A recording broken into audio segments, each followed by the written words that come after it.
दुख दर्द भाव के सब मिटे, सतगुरु चरण नित से ये दुख दर्द भव के सब मिटे, सतगुरु चरण नित से ये गुरु भक्ति बिन कछु ना बने, में ही सकल संतन कही, गुरु भक्ति बिन कछु ना बने। श्री सद्गुरु महाराज की जय।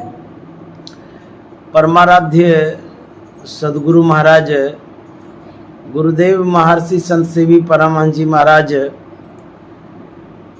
हमारे मुख्य आयोजक श्रीमान विनोद सिंघानिया बाबू, गुरु भक्तिन मीराबाई और हमारे गुरु भाई आशीष बाबू जो इस घर के सुपुत्र हैं, और जो बहू हैं उनके लिए भी शुभकामना करता हूँ, वो भी सम्मिलित हैं इस यज्ञ की सहभागिनी है। तो हमारे बीच एक और विनोद बाबू हैं, विनोद सुल्तानिया बाबू, विनम्रता के प्रतिमूर्ति, बड़े विद्वान आदमी भी हैं और देवघर में देवतुल्य भी हैं। इनके विनम्रता को मैं नमन करता हूँ और देवघर के सभी सत्संग प्रेमियों को मैं प्रणाम करता हूँ। हमारे बीच मंजू ड्रोलिया बाई हैं और आदरणीय शंकर बाबू, सबों को मैं नमन करता हूँ। यह देव नगरी है, प्राचीन नगरी है और इसमें भोले बाबा की प्रधानता है। यहाँ पर भोले बाबा जितने बड़े सत्संग प्रेमी थे, यदि उनके जीवन को हम पढ़ें या उनके जीवन को जानें तो हमारे मन में प्रेरणा हो जाएगी सत्संग करने के प्रति। तो भोले बाबा का जो विचार था, उन्हीं विचारों को रामचरितमानस में स्थान दिया गया है, अंकित किया गया है। भगवान शंकर के मन में जो बातें उठी, माँ पार्वती के सामने उन्होंने जो प्रकट किया, वही रामचरितमानस है। रचि महेश निज मानस राखा, पाए सुसमय शिवासन भाखा। समय पा करके उन्होंने कहा, किनसे? माता पार्वती से। तो रामचरितमानस के अंतर्गत हम लोग पाठ सुन रहे थे, गोस्वामी जी के विचारों को सुन रहे थे। उसमें सत्संग की महत्ता को हम लोग सुने, उसकी विशेषता को सुन रहे थे। सुजन समाज सकल गुण खानी। गोस्वामी जी कहते हैं जो समाज है, कौन सा समाज? संत समाज। जो सत्संग में हम लोग सम्मिलित होते हैं, जो संगठित होते हैं, यह जो समाज है, इसका परिचय गोस्वामी जी दे रहे हैं। कैसा समाज है? सुजन, अच्छे व्यक्तियों का समूह है। यहाँ कहते हैं सुजन समाज, और विशेषता क्या? सकल गुण खानी, सभी गुणों की खानियां हैं इस समाज में। तब गोस्वामी जी कहते हैं ऐसे समाज को करो प्रणाम जोरी जुग पानी। मैं ऐसे समाज के व्यक्तियों को प्रणाम करता हूँ जो संतमत समाज से जुड़े हुए हैं और जो गुण के खानी भी हैं। गुण ही गुण है इस समाज में। और विशेषता क्या है? कहता है इस समाज से यदि आप जुड़ते हैं, सरोकार रखते हैं, संबंध रखते हैं, इसमें मिलेगा क्या? कहता मुद मंगलमय संत समाज। आप खुशी चाहते हैं, इस समाज से खुशियां मिलेगी। मुद में ना खुशी, मंगल, आप अपने जीवन में मंगल चाहती हैं, कोई भी चाहता है मंगल, किसको अच्छा नहीं लगता है। कहते हैं खुशी मिलेगी और मंगल भी होगा। मुद मंगल मैं का मतलब होता है ओतप्रोत, मंगल ही मंगल। कहते हैं समाज कैसा है, मुद मंगलमय संत समाज। और कहते हैं सुजन समाज, ये अच्छे समाज का संग्रह किया हुआ व्यक्ति है, सकल गुण खाने। मुद मंगलमय संत समाजू, जो जग जंगम तीरथ राजू। यह जो समाज है कैसा है, कहते चलता फिरता है। करता क्या है, कहते हैं ये जो चलता फिरता तीर्थराज है, जो कोई इसमें आते हैं उसको धोता है, साफ करता है, क्लीन करता है, पवित्र करता है। जैसे गंगा जी में आप जाते हैं, त्रिवेणी में स्नान करने के लिए डुबकी लगाते हैं, आपके शरीर के ऊपरी मैल को धोती है गंगा, बाह्य मैल जो स्थूल मैल है। लेकिन जब सत्संग रूपी गंगा में आप डुबकी लगाते हैं, आपके अंतस्थल भीतर के मैल को धोती है। एक बार माँ पार्वती ने गंगा से कहा था, गंगा तुम्हारे पास जो भी आता है तो उसको धोती है, लेकिन उसके मन को नहीं धो पाती है। शरीर को जरूर तू धोती है, लेकिन मन तुम नहीं धो पाती है। सुनो गंगा, एक ऐसी भी गंगा है जिस गंगा में मन धोया जाता है, वो सत्संग की गंगा है। सत्संग रूपी गंगा में मन धोया जाता है। और यदि मान लिया जाए कोई अनभिज्ञ व्यक्ति, अनारी व्यक्ति आ जाए तुम्हारे अंदर में, तो वो तो मर ही जाएगा, क्योंकि तैरने नहीं आता है तो मरवे करेगा। तुम्हारे अंदर में अनारी अनभिज्ञ आदमी यदि आ जाए तो वो मर जाएगा। लेकिन सत्संग रूपी गंगा में अनारी अनभिज्ञ कोई भी आ जाए, वो मरेगा नहीं बल्कि तर जाएगा। और तुम्हारे अंदर में हंस तैरता है, गंगा के मानसरोवर में हंस तैरता है। माँ पार्वती कहते हैं गंगा तुम्हारे अंदर में हंस तैरता है, लेकिन सत्संग रूपी गंगा में परमहंस तैरता है। हमारे गुरु महाराज परमहंस थे, तो कहते थे सत्संग मेरी सांस है। सुबह से लेकर के शाम तक, जागृत से स्वप्न तक भी सत्संग में ही गुरु महाराज रहते थे। उनका जीना ही सत्संगमय हो गया था। तो सत्संग से यदि लग कर के रहेंगे, जुड़ कर के रहेंगे, कहते हैं सत्संग से लागी रहो रे भाई, तेरी बिगड़ी बात बन जाएगी। जो जीवन में बिगड़ गया है वह बात बन जाएगी यदि सत्संग से जुड़े रहेंगे। तो सत्संग एक ऐसा जड़िया है, आपके जीवन में सजीवता लाता है, संजीवनी लाता है, आपके जीवन को सजग करते रहता, जगाते रहता है। सोए हुए व्यक्ति को जगाने का काम सत्संग करता है। सत्संग से हम लोग उठते हैं, जगते हैं, प्रेरणा मिलती है। एक बड़ा ही प्रेरक प्रसंग है और सुनकर के सुकून भी आता है और मन में सजगता भी आती है। एक प्रोफेसर थे, रविवार को बराबर कुप्पा घाट में आया करते थे सत्संग के लिए। जब जब रविवार होता था तो कुप्पा घाट पहुंच जाते थे। एक दिन उनके मित्र ने पूछा कि मित्र, आप बराबर कुप्पे घाट चले जाते हैं, क्या कुप्पे घाट में सत्संग होता है और कहीं सत्संग नहीं कर सकते हैं? तो प्रोफेसर साहब ने कहा कि नहीं, मेरे गुरु महाराज ने तो कहा जहाँ रो सत्संग करो। तो जब जहाँ रो सत्संग करो तो बार बार कुप्पा घाट ही क्यों पहुँचते हैं?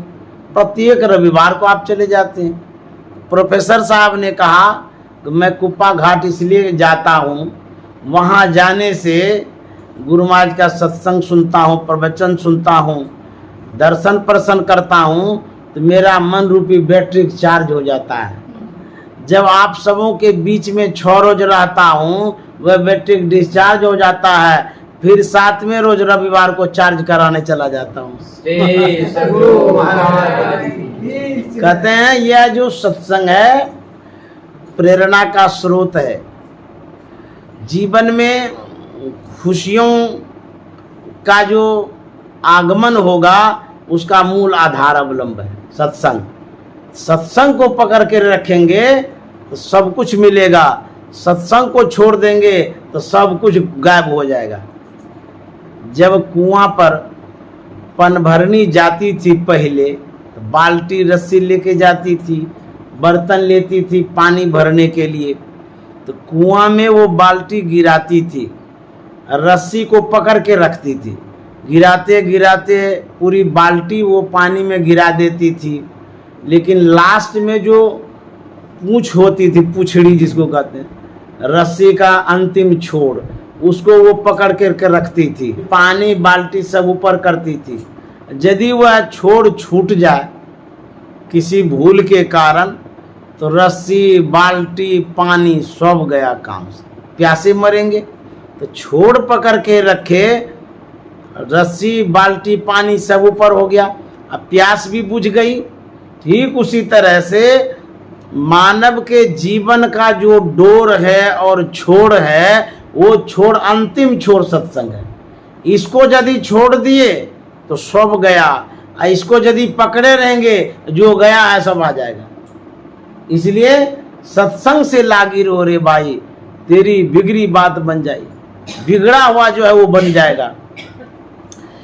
एक याचक था, भिखारी, भीख मांग करके अपनी जीविका चलाता रहता था। जिस समय पांडव लोग थे उस समय की एक घटना है। एक दिन भगवान कृष्ण और अर्जुन कहीं घूम रहे थे, टहल रहे थे। वह भिखारी उनके करीब पहुंचता है और अपनी इच्छा जाहिर करता है कि मुझे कुछ भिक्षा मिल जाती तो मैं अपना भरण पोषण करता, मेरी जीविका इसी कार्य पर डिपेंड करता, निर्भर करता है। तो भगवान श्री कृष्ण ने कहा, अर्जुन तुम्हारे जैसे प्रतापी व्यक्ति के सामने इतना दरिद्र आदमी है, इसके लिए तुम करते नहीं हो? यहाँ के मालिक हो, तुम्हारा पूरा साम्राज्य है, तो तुम्हारे राज्य में भी ऐसा आदमी है, तुमको कुछ करना चाहिए। तो अर्जुन कहता कि हम ऐसा करेंगे, इसका उद्धार कर देंगे। बोले क्या करेंगे? बोले अभी करके दिखाते हैं। लाल लेकर के गया था, गया घर में गया तो घड़ा में रख दिया। घड़ा में जो रख दिया था उसकी पत्नी गई पानी लाने तो नदी में बहा दिया, वैसे चला गया। दूसरे दिन गया, दिया वो मोहरों की थैली, मोहरों की थैली जो दिया लेकर के जा रहा था और रास्ते में कोई बदमाश छीन लिया। तो पहले वाला लाल पानी में बह गया और दूसरा जो मोहरों की थैली थी वो बदमाश छीन लिया। फिर पत्नी कहती है कि फिर जाओ मांगने के लिए। तो जब गया तीसरी बार मांगने के लिए, अर्जुन कहता अब क्या हो गया? बोले कि पहली बार जो लाल आपने दिया घड़ा में रखा था, पत्नी ले गया पानी में बहा दिया, उसको पता नहीं चला कि इसमें लाल है। दूसरा जो मोहरों की थैली आपने दी कोई बदमाश छीन लिया। भगवान कृष्ण कहते तू तो देता जरूर है लेकिन रहता तो है नहीं इसके पास में। बोले कि क्या करा, हम तो दे रहे हैं, कैसा भागहीन आदमी है। तो भगवान कृष्ण कहते हैं कि अर्जुन तुमने दे करके देख लिया ना, अब हम देते हैं। अर्जुन कहता आप क्या देंगे? बोले देखो हम क्या देते हैं।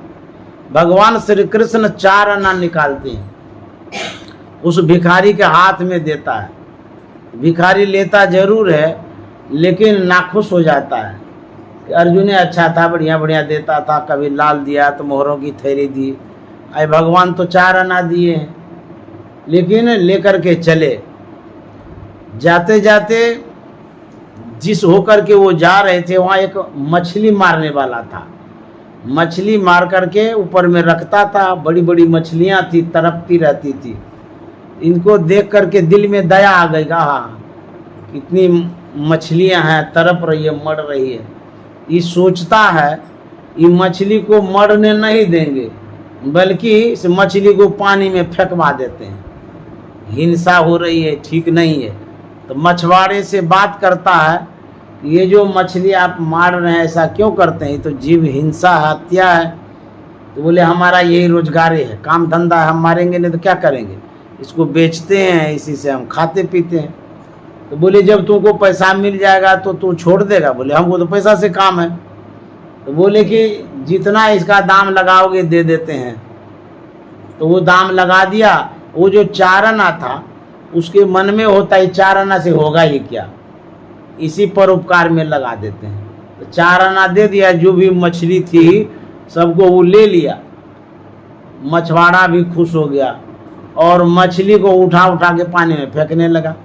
वो जो फेंक रहा था ऐसे पुछड़ी पकड़ करके, तो जैसे ऐसे उठा रहा था, एक मछली बड़ी थी, उसी के मुंह में लाल था, उठाया जैसे लाल उगल दिया। मछली तो फेंक दिया और लाल ले लिया। जैसे लाल लिया ना, तब वो क्या कहता है, मिल गया मिल गया मिल गया, चिल्लाने लगा वो खुशी में। अरे जो लाल हेरा गया था वो मिल गया मिल गया मिल गया मिल गया, जोर से चिल्ला रहा था पागल की तरह। कहते कहते जा रहा था। तो जो जा रहा था वो अपने घर की ओर लाल लेकर के, जो मिल गया मिल गया मिल गया बोल रहे थे, वो जो चोर जो मोहरों की थैली लिया था वो भी उधरे से जा रहा था। उसने जब देखा उसी भिखारी को, तो उसके मन में हुआ कि हल्ला कर रहा हमको देख करके कि मिल गया, मतलब हम मिल गए, ये तो दुनिया में फैला देगा बात, हमको पकड़ लेगा। ये कह रहा था मिल गया मिल गया मिल गया। वो तेजी से आता है, बोला चुप रहो चुप रहो चुप रहो। बोले क्यों? बोले अरे काहे तुम बोलता है मिल गया है, हम तुमको दे देते हैं ना जो धन लिए हैं। वो जो मोहरों की थैली लिया था डर के मारे उसको लौटा दिया। बोले ले लो तुम। वो लेकर के घर गया। पत्नी भी खुश, बड़ा प्रसन्न हुआ, बाप रे बाप, लाल भी मिल गया, धन भी मिल गया, सब मिल गया। गया भगवान कृष्ण के पास। तो जब गया तो भगवान कृष्ण कहते हैं अब तुम क्यों आया? बोले अब लेने नहीं आए हैं, तब अब कुछ सुनाने आए हैं। बोले क्या? बोले कि जो लाल था वो भी मिल गया, जो मोहरों की थैली थी वो भी मिल गई, हम तो निहाल हो गए। अर्जुन कहते ये कैसे हो गया? भगवान कृष्ण ने पूछे ये हुआ तो कैसे हो गया? तब भगवान कृष्ण ने पूछा तू क्या किया जो ऐसा हो गया? बोला कि जब मैं जा रहा था तो मछली मारने वाला मछली मार रहा था, मेरे दिल में दया आ गई, परोपकार की भावना आ गई कि भगवान तो 4 आना दिए हैं, इसको परोपकार में लगा देते हैं और इससे जीव की हत्या रुक जाएगी, हिंसा रुक जाएगी। इतना तो काम करना है, 4 आना से कुछ होने जाने वाला है नहीं। तो हम कहे कि मछुआरे को पैसा दे देते हैं, तो मछली छोड़ दो। बोले ले लीजिए। तो उसको 4 आना दे दिए। अब मछली जो हम उठा उठा के फेंक रहे थे, एगो मछली के मुंह से ही लाल निकल गया, उसी में मिला। उसके बाद जब हम जा रहे थे, हम कहते जा रहे थे खुशी में कि मिल गया मिल गया मिल गया, लेकिन वो चोरवा मिल गया। वो चोरवा जो मिल गया वो कहता चुप रहो चुप रहो चुप रहो, हम जो लिए हैं तुमको हम लौटा देते हैं। वो लौटा दिया, ऐसे ऐसे मिल गया। तब भगवान कृष्ण ने कहा अर्जुन तू दिया, इसके भाग्य में कुछ नहीं रहा, हम दिए 4 ना दिए लेकिन सब कुछ आ गया। तो अर्जुन कहते ही कैसे हो गया? बोले कि देखो तुम जब दे रहे थे तो ढेर दे रहे थे, लाल दिया तो निहाल हो गया।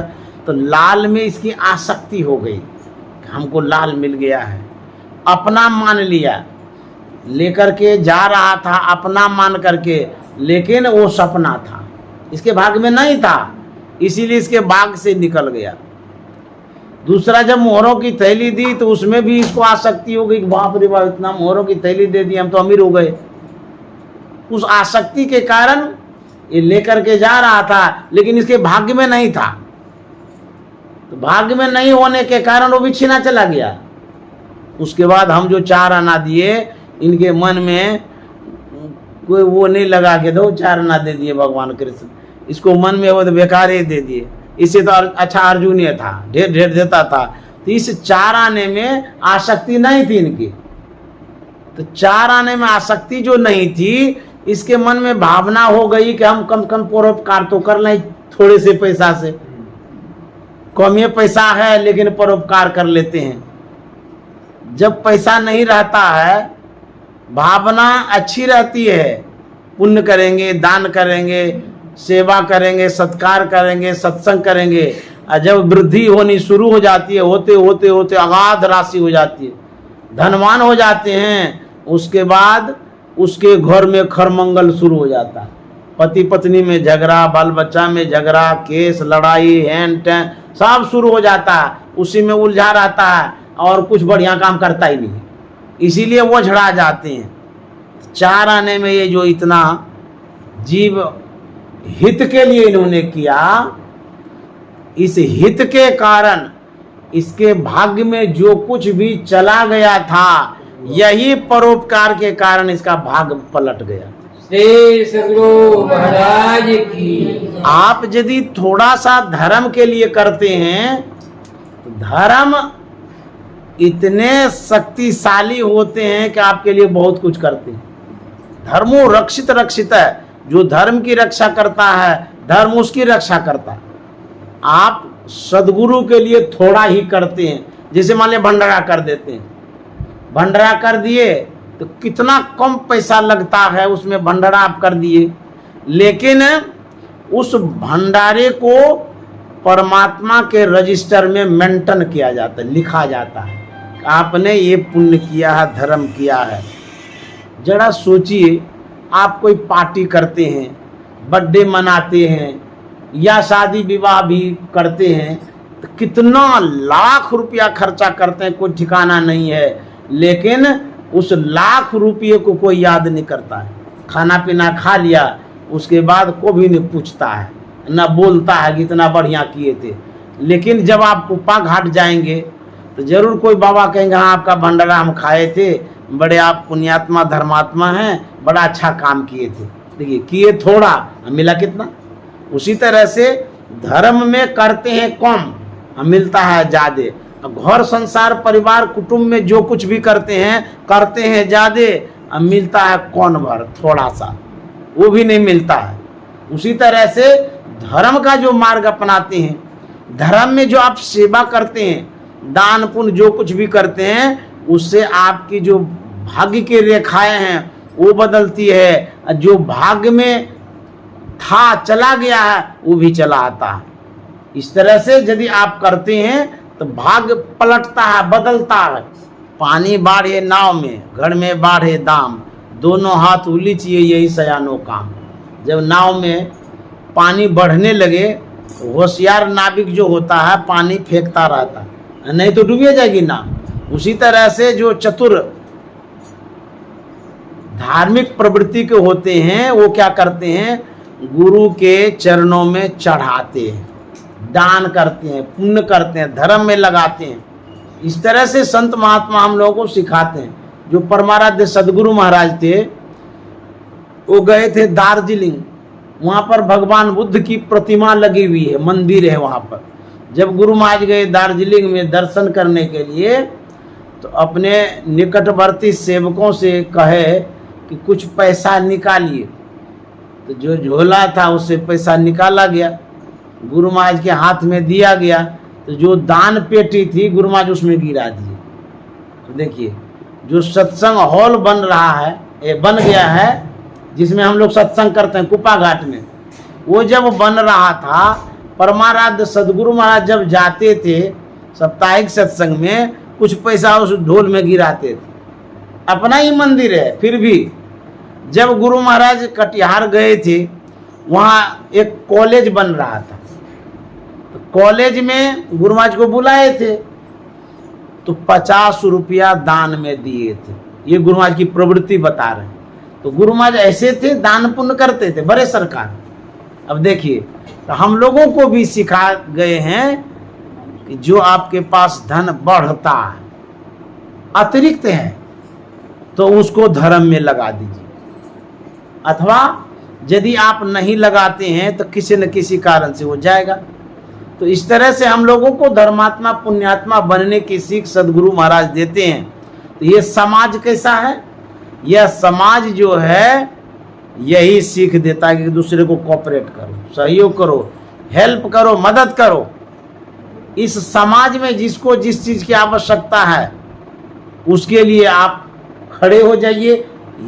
यही तो मानव तन मिला है, भगवान ने जो दिया है इसी के लिए। तो इस तरह से समाज में सहयोग करने की बातें कही जाती है। तो हमारे गुरु महाराज जो थे, उन्होंने जो सोसाइटी का चयन किया, समाज का, किस समाज का? संतमत समाज का। तो संतमत समाज का जो चयन किया है, चुनाव किया है, उसमें एक एक व्यक्ति को गुरु महाराज ने चुना है। कैसे चुना? विचार से, सत्संग के द्वारा, अच्छी बातें सुना करके। तो जब आप सुनते हैं तभी जुड़ते हैं। तो गुरु महाराज ने जो सत्संग सुनाया, उसमें जो व्यक्ति चुने गए, अर्थात गुरु महाराज के चरण में जो आए, ऐसे अच्छे अच्छे व्यक्तियों का जो चुनाव गुरु महाराज ने किया, उसी व्यक्ति के समूह को कहते संतमत समाज, सुजन समाज। ये गुरु महाराज ने कृपा करके ऐसा किया। जो व्यक्ति बेघर थे, जो व्यक्ति आचरण से हीन थे, व्यवहार से हीन थे, उन सबों को गुरु महाराज ने सिखाया, समझाया और संत मत से जोड़ा। तो गुरु महाराज कहते हैं संत मता बिनु गति नहीं, सुनो सकल दे कान, जो चाहो उद्धार को तो बनो संत संतान। जब तक संत की संतान नहीं बनेंगे तब तक उद्धार कल्याण नहीं होगा। गुरु महाराज कहते हैं कि संत मते की बात कहूं साधक हित लागे। देखिए, अनुभव की बात गुरु महाराज बतला रहे हैं। कहते हैं मैं संत मत की बात कहता हूं। किनके लिए कहता हूं? साधक हित लागे, जिस में साधकों की, सज्जनों की, सत्संगियों की हित हो, उसी के हित के निहित मैं बात कर रहा हूं। साधक हित लागी, कहूं अरिल पद जोरी जानी करी हैं बड़भागी। बातें हैं अनमोल। कैसी बातें हैं गुरु महाराज की? अनमोल। एक एक जो बात है उसको आप पैसे से नहीं तोल सकते, क्योंकि ये तो अनुभव की बात है। गुरु महाराज ने जो साधना की, उसी साधना के तहत उनको जो ज्ञान हुआ, वही बात कह रहे हैं। ये अनुमान वाली बात नहीं, अनुभव वाली बात है। और कहते हैं साधक हित लागे, सज्जनों को जिसमें हित होगा वही बात मैं कहता हूं। एक बार स्वामी सतप्रकाश जी महाराज गए थे धर्म सम्मेलन में, उन्हें आमंत्रित किया गया था। धर्म सभा में बड़े बड़े धर्माचार्य आए थे, विद्वान आए थे, महात्मा आए थे। जिन धर्माचार्यों से वो मिल रहे थे, तो बातचीत के क्रम में परिचय तो देना ही होता है कि हम संत मत से हैं। गुरु महाराज का परिचय दिए, अपना भी दिए। तो जब सब परिचय दे दिए, तब जो धर्माचार्य थे उसने स्वामी सतप्रकाश जी महाराज से कहा था, आप जो अपने गुरु महाराज की बात बतला रहे हैं, मैं मानता हूं कि वो संत थे, लेकिन आजकल जो टीवी में प्रचारित होता है, प्रसार किया जाता है, तो वैसे संत पूरी दुनिया में फैले हुए हैं टीवी वाले। जैसे कि देश में विदेश में भी देखा जाता है, तो उतना नाम तो नहीं है आपके गुरु महाराज का। और ये जो महात्मा लोग हैं दूर दूर तक फैले हुए हैं। तो स्वामी सतप्रकाश जी महाराज ने इस पर कहा था कि महाराज, ये सब जितने संत हैं टीवी वाले, वो मीडिया मेड संत हैं। जो हमारे सदगुरु महाराज संत हैं, वो गुफा मेड संत हैं।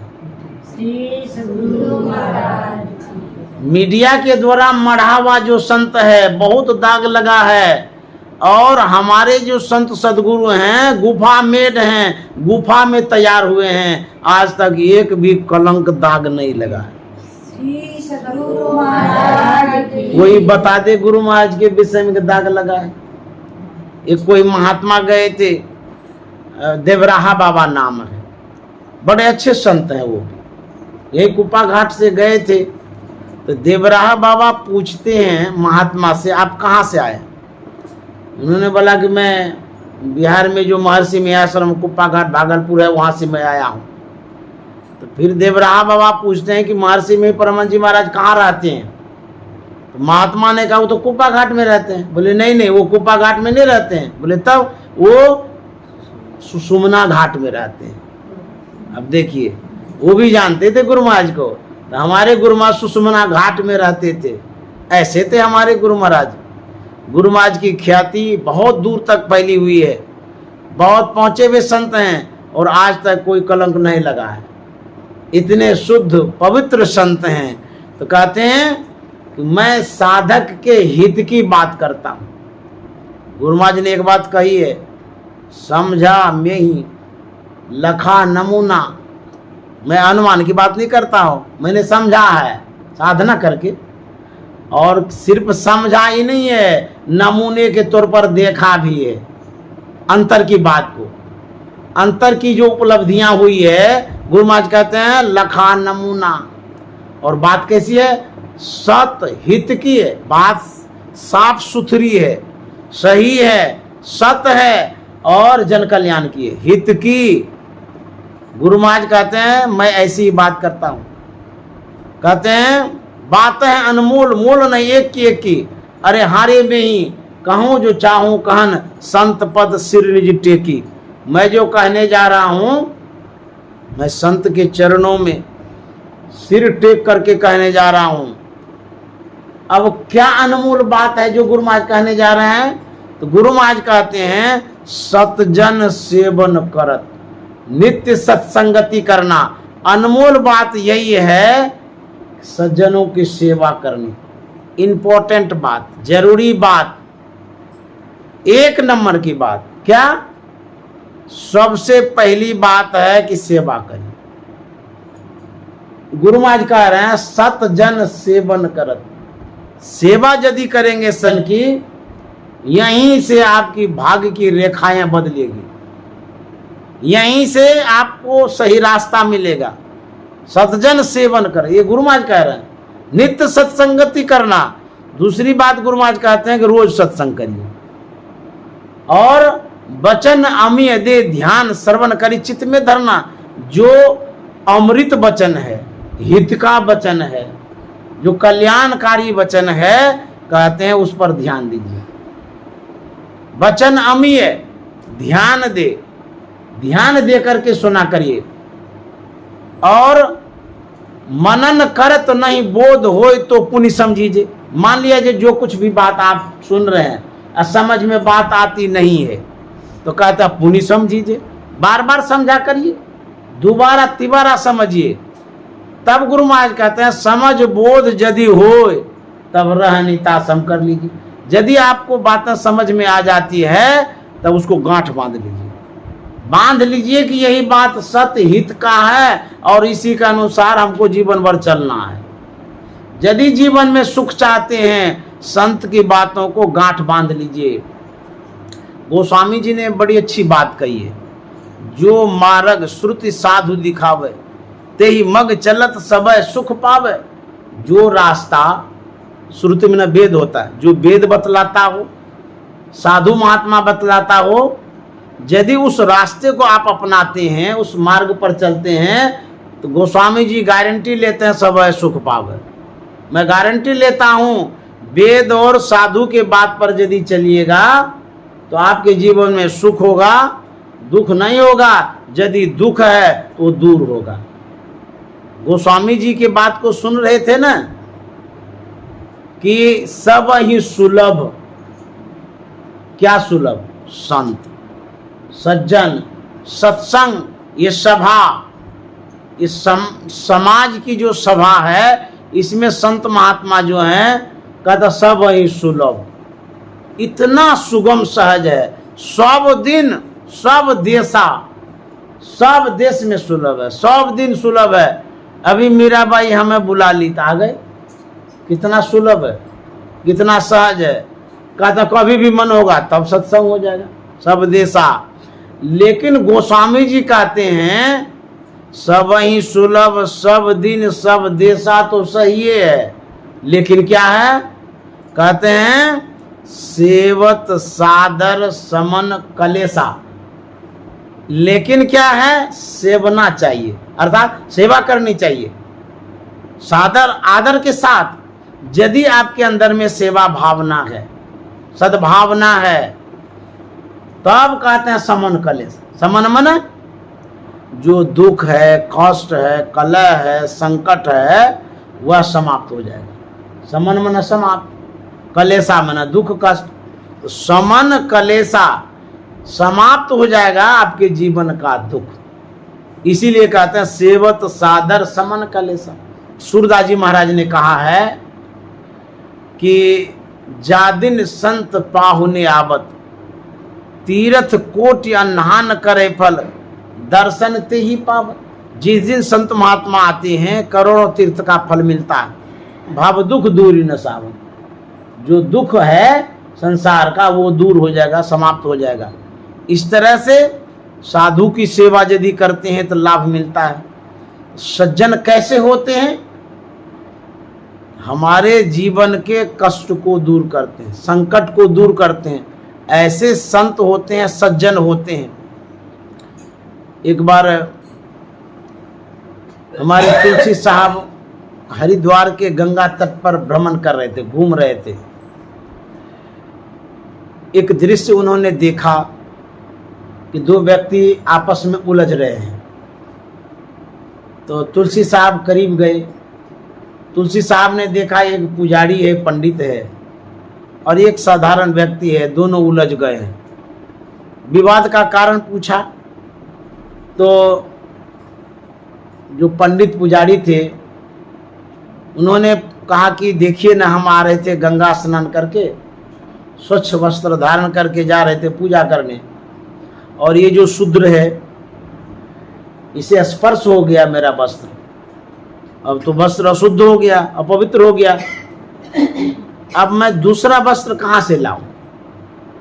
एक ही वस्त्र था, एक तो गीला है। अब इसको यदि धो देता हूं तो फिर पूजा कैसे करूंगा? यही कारण है झगड़ा विवाद का। छुलाया गया, स्पर्श कर गया, मेरा ये समस्या हो गया। अब हम क्या करें? तुलसी साहब ने कहा सुनिए, आप पंडित हैं, पुजारी हैं, आप तो पुराण पढ़ते होंगे। बोला हाँ, बहुत जानता हूँ पुराण की बात। तो बोले कि तब तो आप ये भी जानते होंगे गंगा की उत्पत्ति कहाँ से हुई है, कैसे हुई है। बोला हाँ, पूरा जानता हूँ। तो तुलसी साहब ने कहा कैसे हुई है बताइए। बोले भगवान विष्णु के चरण से गंगा की उत्पत्ति हुई है, ये मैं जानता हूँ। तो तुलसी साहब ने लगे हाथ पूछ दिया कि पंडित जी ये बतलाइए, तब तो पुराणों में ये भी बातें आई होगी कि शूद्र की उत्पत्ति कैसी हुई है। बोले हाँ, ये भी जानता हूँ। बोले कैसे हुई है? बोले कि ये भी शूद्र की उत्पत्ति विष्णु के चरण से हुई है। तो तुलसी साहब ने कहा जो फैक्ट्री है जहाँ से प्रोडक्ट तैयार होता है, तो फैक्ट्री में ना माल तैयार होता है। अब माल इधर आ गया तो उसमें झगड़ा आप करेंगे कि फैक्ट्री वाले को काहे माल तैयार करते हैं। तो पंडित जी आप जाकर के विष्णु भगवान से न कहिए कि गंगा की उत्पत्ति किए हैं, अच्छे किए हैं, उसको तो आप प्रणाम करते हैं, और शूद्र को काहे वो उत्पन्न कर दिए। तो यदि गंगा की उत्पत्ति भगवान विष्णु के चरण से हुई है वो प्रणम्य है, और शूद्र की भी उत्पत्ति विष्णु के चरण से हुई है वो प्रणम्य है, वो घृणा के योग्य है। ऐसा काहे आप करते हैं? तो दोनों की उत्पत्ति तो भगवान विष्णु के चरण से हुई है, तो जहां उत्पत्ति हुई है उसी फैक्ट्री को बंद कर दीजिए, तो झगड़े खत्म हो जाए। तब दोनों चले गए अपने अपने ओर। भाई व्यक्ति से आप घृणा करते हैं, तो व्यक्ति का जो विचार है, विचार पर डिपेंड करता है कि व्यक्ति कैसा है। शरीर से कोई शुद्ध अशुद्ध नहीं होता है, विचार से शुद्ध अशुद्ध होता है। तो विचार जैसा आप एक्सेप्ट करेंगे, स्वीकार करेंगे, तद अनुरूप आपका आचरण व्यवहार होगा, उसी के अनुरूप शुद्ध अशुद्ध आप होते हैं। तो जो संतमत का विचार है यदि इसको स्वीकार करेंगे तो आप सज्जन बन जाएंगे, महान बन जाएंगे। आपके जीवन में बदलाव आएगा, परिवर्तन आएगा। यदि विचारों में बदलाव आता है तो जीवन में बदलाव आता। समय बड़ा अनमोल है, इतना अनमोल है कि जो समय बीत जाता है वो फिर नहीं आता है। तीन काल होता है ना, काल में समय, भूतकाल, वर्तमान काल, भविष्यत काल। तो जो भूतकाल है वो तो चला ही गया, जो भविष्य काल है वो आने वाला है, जो वर्तमान काल है वो आपके समय में है। अभी जो जगे हुए हैं इसको वर्तमान काल कहते हैं। तो आप वर्तमान को जैसा बनाइएगा, फ्यूचर आपका वैसा ही बनेगा, भविष्य वैसा ही बनेगा। तो वर्तमान में हम कैसा बना रहे हैं? अभी हम लोग सत्संग कर रहे हैं ना, ये अच्छा काम कर रहे हैं, अपने जीवन को अच्छा बना रहे हैं। इसी समय कोई शराबी शराब में मस्त होंगे, पीता ही है, कोई भांग पीता होगा, कोई ठगने में लगा होगा, कोई स्टेशन के पास ताक में होगा कि मोबाइल छीन के भाग जाएंगे, है ना। तो कर्म तो वो भी कर रहा है और कर्म तो हम भी कर रहे हैं, और समय तो एक ही है। समय अभी जितना बज रहा है 4:42 हो रहा है, तो उसके लिए भी तो 4:42 हो रहा है। हमारा जो समय जा रहा है हम सबों का, 1 घंटों के लगभग से हम लोग सत्संग करेंगे, सद्भावना में ओतप्रोत रहेंगे, डूबे रहेंगे। लेकिन दुर्भावना में भी कोई कोई डूब रहे हैं, तो दोनों का अलग अलग फल मिलेगा ना। तो जो गलत करने में लगे हुए हैं इस समय, उसका जो समय है वो कांटों भरा होगा, आगे का समय, और दुखप्रद होगा, कष्टकर होगा। और हम लोगों का जो अभी समय बीत रहा है, इसमें फूल खिलेगा, खुशियां आएगी, प्रसन्नता आएगी, और परलोक प्रशस्त होगा, मजबूत होगा। यही समय है, इसी में कोई फूल प्राप्त कर रहा है, इसी समय में कोई कांटा बो रहा है। कर्म का जो है उसका फल मिलता है। संत क्या करते हैं? वो तो विचार ही तो देते हैं, संत विचार देते हैं, और उस विचार को यदि आप एक्सेप्ट करते हैं, स्वीकार करते हैं, तो संत आपको सुंदर बनाते हैं, सहेजते हैं, संवारते हैं। एक मीराबाई का भजन है,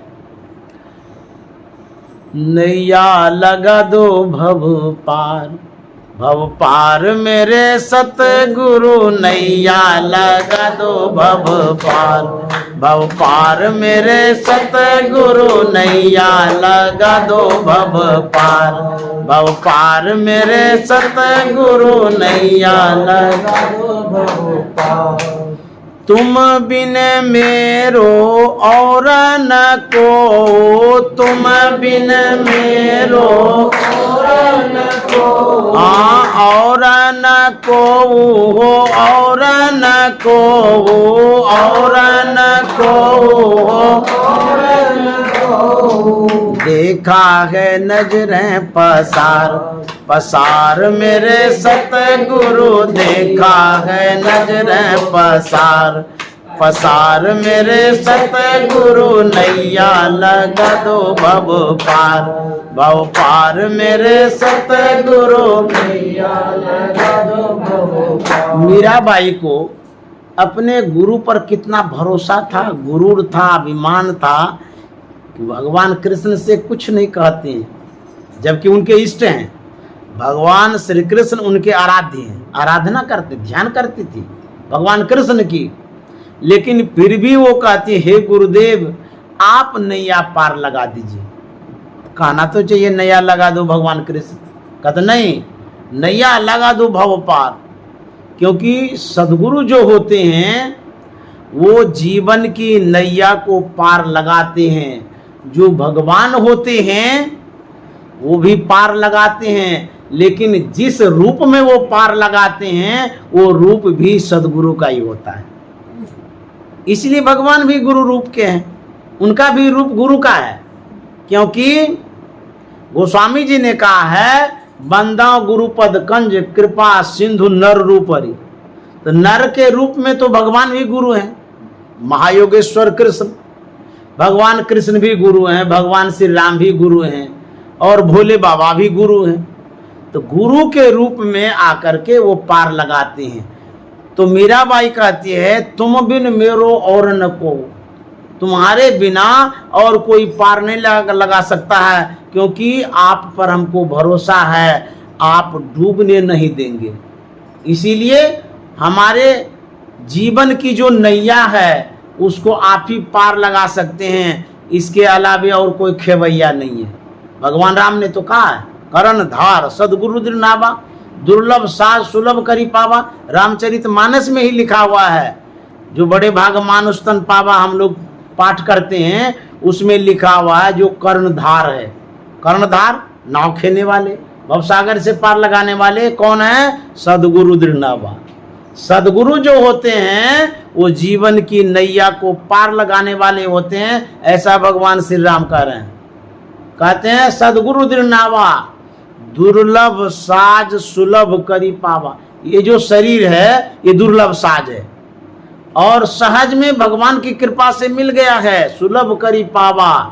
तो भगवान श्री राम कहते हैं जो न तरय भवसागर, यदि सच्चे सदगुरु को पा करके और यह जो संसाधन है मानव का शरीर, इसको पा करके जो भगवत भजन नहीं करता है तो कहते हैं उनको पाप लगेगा। कौन सा पाप? सबसे बढ़कर के पाप होता आत्महत्या का, आत्म हन गति, आत्महत्या का पाप लगेगा। इसलिए सदगुरु के शरण में जाकर के सद शिक्षा लेकर के और भगवान ईश्वर परमात्मा की आराधना करनी चाहिए। जब तक सदगुरु से बोध विचार ज्ञान नहीं लेंगे, दीक्षा नहीं लेंगे, तब तक भगवान की भक्ति आप नहीं कर सकते हैं। जो मनमुखी व्यक्ति होता है, मनमुखी व्यक्ति का जो मन है वो जड़वत होता, अज्ञानी होता है, कहाँ जाएगा क्या करेगा कोई ठिकाना नहीं है। जो गुरुमुखी व्यक्ति होता है, जो भी व्यक्ति गुरुमुखी होता है, जो शिष्य बनता है, शिष्य के मन का कमांड रखने वाला सदगुरु होता है। आपके मन को कमांड में रखेंगे सदगुरु। यदि आपका मन बहकने लगे, भटकने लगे, भागने लगे, तो वो एक सही रास्ता पर लाते हैं। तो वो कमांडर होते हैं हमारे मन का, सदगुरु। क्योंकि मन की जाने सबे गुरु कहाँ छिपावे, मन का कमांड गुरु के ही पास होता है और किसी के पास नहीं होता है। इसलिए हमको सही दिशा निर्देश सदगुरु करते हैं, इसलिए गुरु के शरण में जाने की आवश्यकता है। एक महात्मा था, अपने शिष्यों के साथ नदी पार कर रहा था। नदी में तेज धाराएं थी, तो महात्मा उन धाराओं में जैसे ही पैर रखते हैं लड़खड़ाने लगे। पीछे आ रहे शिष्यों से कहता कि मेरी बाँह को पकड़ो नहीं तो इस धारा में डूब जाऊंगा। शिष्य सुन भर लिया, कुछ नहीं किया। फिर आगे बढ़ा, फिर महात्मा ने कहा कि मेरी बाँह को पकड़ो नहीं तो मैं डूब जाऊंगा। फिर सुन लिया, कुछ नहीं किया। फिर आगे बढ़े, गुरुजी ने कहा कि मेरी बाँह को पकड़ो नहीं तो डूब जाऊंगा। फिर शिष्य सुन लिया, कुछ नहीं किया। गुरुजी को गुस्सा आ गया, चेलवे का बाँह पकड़ लिया। बाँह पकड़ के खींचते खींचते सूखी जमीन जाके उठा के पटक दिया। बोला बेवकूफ कहीं का, न तो तू बोलता है न बाँह पकड़ता, मैं डूब जाता तो काहे न बोलता है, क्या हो गया तुमको? तब चेलाराम ने कहा कि गुरुजी ये तो छोटी मोटी नदियां हैं, आप तो भवसागर से पार कराते हैं, मुझे मुझे तो आप पर भरोसा है, न डूबेंगे न डूबने देंगे। इसी आसे भरोसे से आपका बाँह मैंने नहीं पकड़ा। इतना भरोसा यदि आपको रहेगा तो भवसागर से पार हो सकते हैं। तुम बिन मेरो और न को, तुम बिन और न को, देखा है नजर पसार पसार मेरे सतगुरु, देखा है नजर पसार पसार मेरे सतगुरु, नैया लगा दो भव पार मेरे सतगुरु, नैया लगा दो भव पार। भव सागर में डूब रहा हूँ, भव सागर में डूब रहा हूँ, भव सागर में डूब रहा हूँ, भव सागर में डूब रहा हूँ। तुम ही हो मेरे पतवार पतवार मेरे सतगुरु, तुम ही हो मेरे पतवार पतवार मेरे सतगुरु, नैया लगा दो भव पार मेरे सतगुरु, नैया लगा दो भव पार। बहुत आदमी बातों को जब समझ नहीं पाते हैं तो देर कर जाते हैं। तो जब देर करते हैं तब होता क्या है, मान लीजिए कोई नदी पार करनी हो आपको, समय सीमा तो निर्धारित रहता नाविक का भी कि 12 बजे खोलेंगे, 8 बजे खोलेंगे, ट्रेन का भी, नाविक भी, क्योंकि यात्रा करने वाला चढ़ गया नाव पर तो समय पर नहीं खोलेगा तो उकताने लगेगा ना, यात्री सब कहेगा आप काहे नहीं खोलते हैं। तो जो समय है उस पर आप सोचते ही रह गए और यात्रा प्रारंभ नहीं किए, तब क्या दुर्दशा होगी, ना खुल के चली जाएगी। आप घाट तक जरूर पहुंचेंगे लेकिन नाव नहीं मिलेगी, और यदि नाव नहीं मिलेगी, वो अंतिम खेप था, ना उस पार में ही रह जाए, न तो आप घर का रहेंगे न घाट का रहेंगे, क्योंकि घाट पर रहने की जगह नहीं है और घर तक आप जा नहीं सकते। कितना कष्ट होगा, बाप रे बाप, तब तो रोएंगे धोएंगे। तो मीराबाई कहती है कि जो व्यक्ति जाने वाला था, सदगुरु के शरण में जाने वाला था, वो तो चला गया, लेकिन जो पछताने वाला था, सोचने वाला था, वो रह गया। संग के साथी पार उतर गए, संग के साथी पार उतर पार उतर गए, पार उतर गए, संग के साथी पार उतर गए। और मैं हूँ रहा मझधार, मझधार मेरे सतगुरु नैया लगा दो भव पार, भव पार मेरे सतगुरु नैया लगा दो भव पार। हाँ मीरा के प्रभु गिरधर नागर, मीरा के प्रभु गिरधर नागर, मीरा के प्रभु गिरधर नागर, मीरा के प्रभु गिरधर नागर। चरण कमल बलिहार, बलिहार मेरे सतगुरु चरण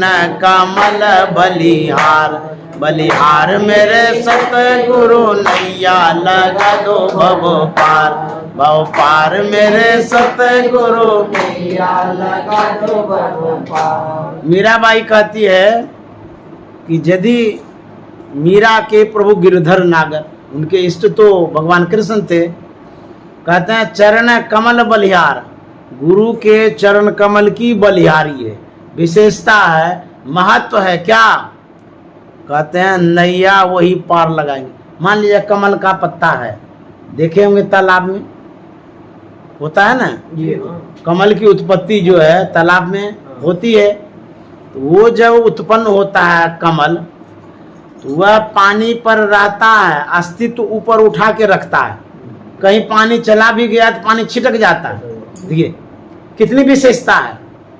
तो संत सदगुरु के चरण में कमल क्यों जोड़ दिया है? सदगुरु का चरण था लेकिन सदगुरु में कमल शब्द भी जुड़ा हुआ है। संत सदगुरु चरण कमल कहते हैं ना, तो इसलिए जोड़ दिया गया है कि वो जो कमल है उसकी जो विशेषता है कि पानी छिटक जाता है, उसी तरह से संत सदगुरु के चरण को जो पकड़ करके रखेंगे, जो कष्ट संकट है दुख है वो छिटक जाएगा और सदगुरु आपको पार लगा देंगे। श्री सदगुरु महाराज की। एक रामकृष्ण की वाणी सुना के समाप्त करता हूँ। रामकृष्ण परमहंस ने कहा है कि जब कोई कटहल काटता है हाथ में तेल लगा लेता है, ऐसा इसलिए वो करता है कि तेल लगाने से कटहल का लस्सा नहीं लगता हाथ में, और नहीं लगाएगा ना लट्ठा लग जाएगा तो छूटवे न करेगा जल्दी। तो रामकृष्ण परमहंस कहता है ठीक उसी तरह से जो साधक होता है, सत्संगी होते हैं, उसको भक्त भजन रूपी तेल लगा के रख लेना चाहिए, तब सांसारिकता का लस्सा नहीं लगेगा। और रामकृष्ण परमहंस ने कहा है जो नाव है वो जल पर है, जल पर नाव रहे कोई हर्ज नहीं है, लेकिन जल नाव में नहीं आना चाहिए। जल पर यदि नाव है तो जो यात्री है उसको भी पार लगेगा, जो नाव है वो भी सकुशल रहेगी। और यदि नाव में पानी आ गया तो नाव भी डूबेगी, और जो नाविक है वो भी डूबेगा, यात्री भी डूबेगा। ठीक उसी तरह से हम लोगों का जो जीवन है इस जीवन में भगवत भजन सत्संग रहना जरूरी है। इस संसार सागर में ही तो रहेंगे, लेकिन हमारे अंदर में जो सांसारिकता है उसको घुसने मत दीजिए। यदि सांसारिकता घुस जाएगी ये जीवन समाप्त हो जाएगा। क्योंकि जो संसार में आज देख रहे हैं, काम क्रोध लोभ मोह अहंकार विकार सब डूब रहा है उसमें, तो उसको बाहरे रखिए और भगवत भजन को अंदर करके रखिए, तो नाव तैरती रहेगी, आप तैर करके पार हो जाएंगे। अन्यथा ये जो जीवन की नाव है ये डूब जाएगी। यदि इस जीवन की नाव को सकुशल इस सागर में चलाना चाहते हैं तो सदगुरु का जो साथ है, सदगुरु का जो हाथ है, सदगुरु का जो ज्ञान है उसको पकड़ करके रखिए। श्री सद्गुरु महाराज की जय। जैसे जल मही कमल निरालम मुर्गाई निशान सुरत शब्द भव सागर तरिए नानक नाम बखान है।